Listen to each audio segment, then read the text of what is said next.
창세기 4장 1절에서 16절 가인의 길과 아벨의 길이라는 제목으로 은혜를 받고자 합니다.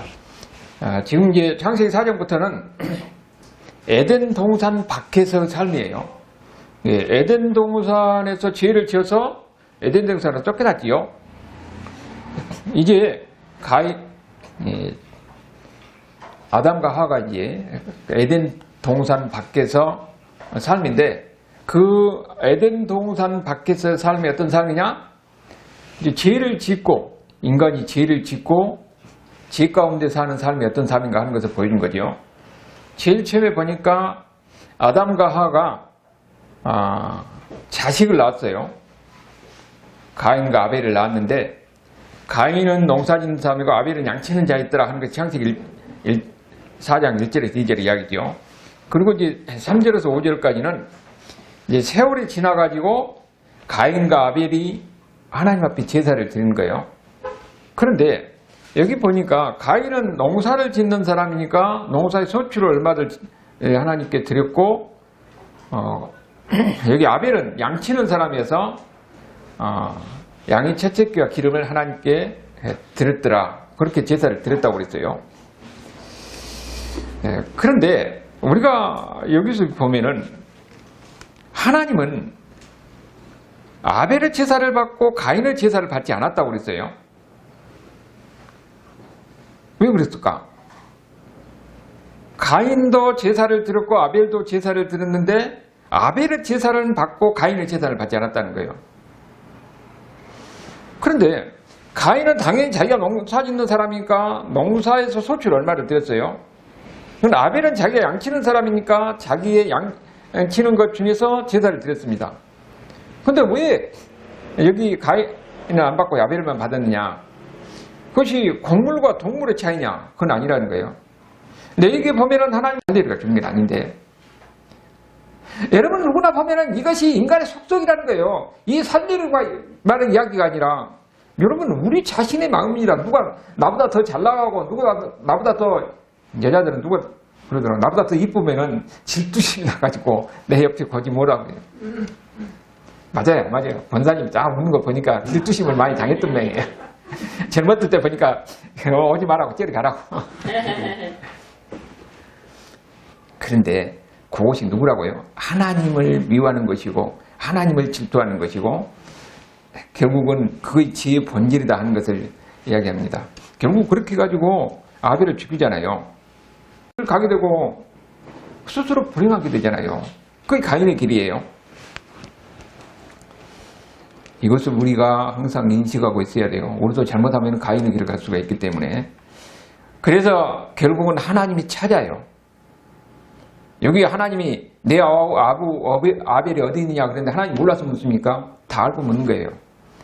그런데 여기도 보면 이제 이런 지혜에 완전히 물들어 있는 가인의 마음에는 완전히 하나님을 100% 속입니다.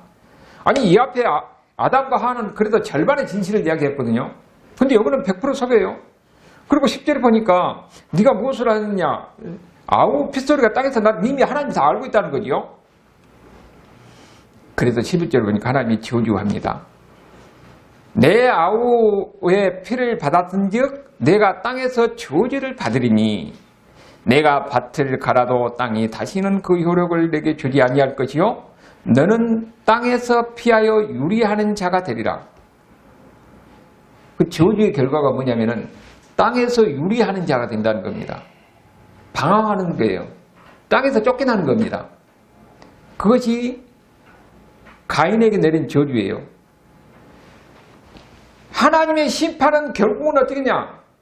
땅에서 쫓겨나는 겁니다.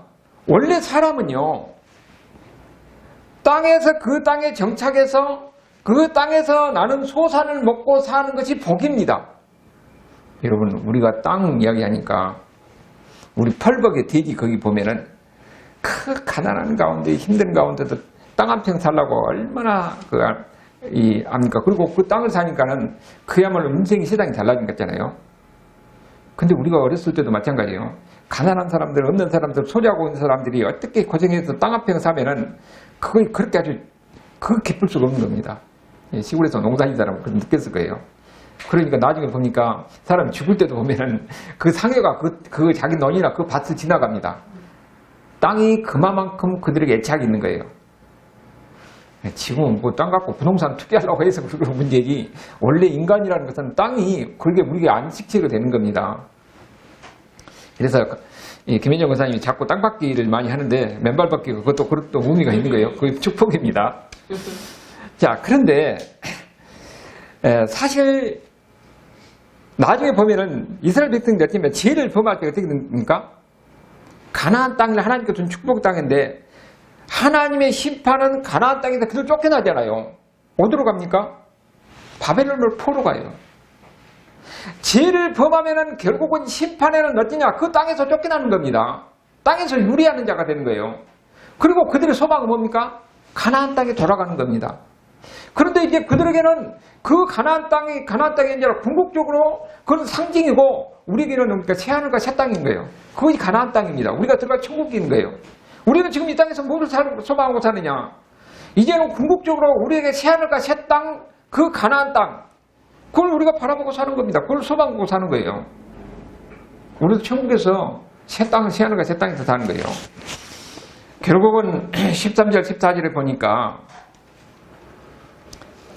가인이 여기 보면은 이 살인을 했으니까 죽어야 되잖아요. 그런데 13절, 14절을 보면은 안 죽어요. 그런데 여기 보니까 14절을 보면 뭐라고 하냐면은 지금 가인이 자기가 죄를 벗고 내 죄를 버린 너 무겁다 하면서 주께서 이 지면에서 나를 쫓아내주신지 내가 주 낯을 배우지 못하면서 그러면서 땅에서 피하 유리한 자가 될지라 하면서 뭐라고 합니까?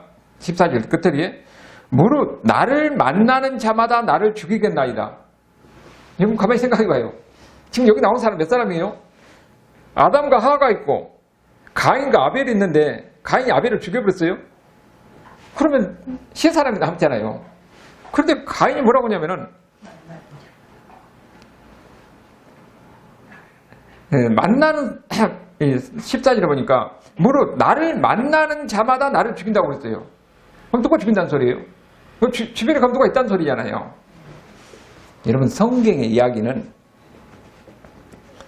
모든 역사를 다 기록해 놓은 건 아닙니다.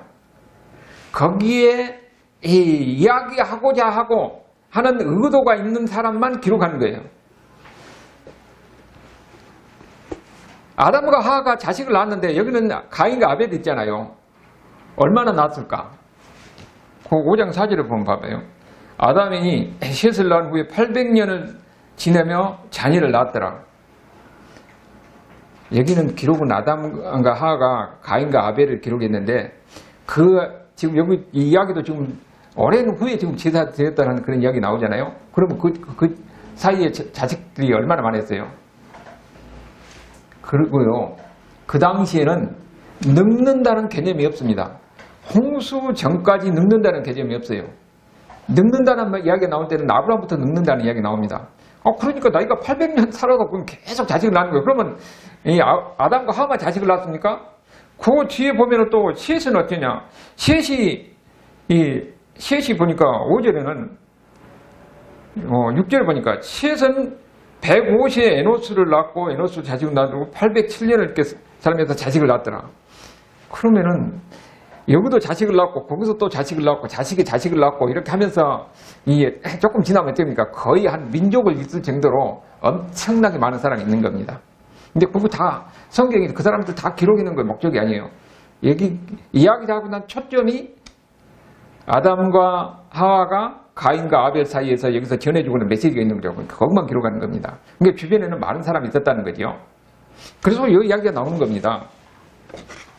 그러니까 여기를 베레아라고 하는 거기서는 잘못된 데서는 여기는 원래 아담과 하와 말고 다른 사람이 원래부터 있었더라 하고 그렇게 이야기를 하고 있는데 잘못하면 여기 속아 넘어갈 수 있으니까 이걸 우리가 알 필요가 있는 거예요.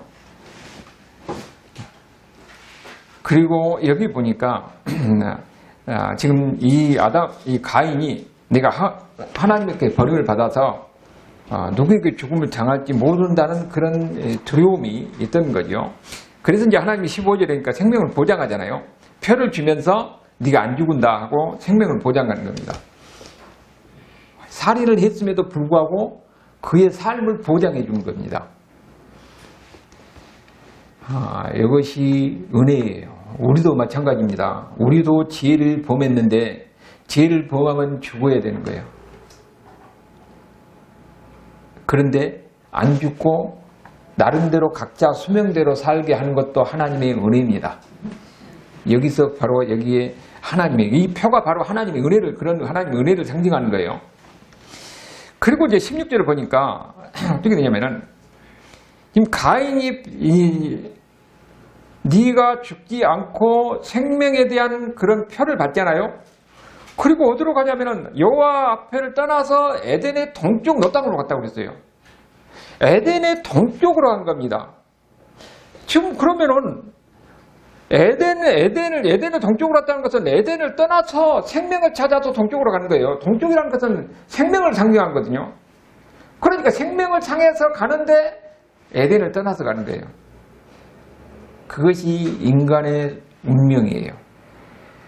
다 사람들의 삶을 보면은 나름대로 생명을 찾아서 이 삶을 찾아서 가는데 그 삶이 다 에덴을 떠난 거예요. 하나님을 떠난 겁니다.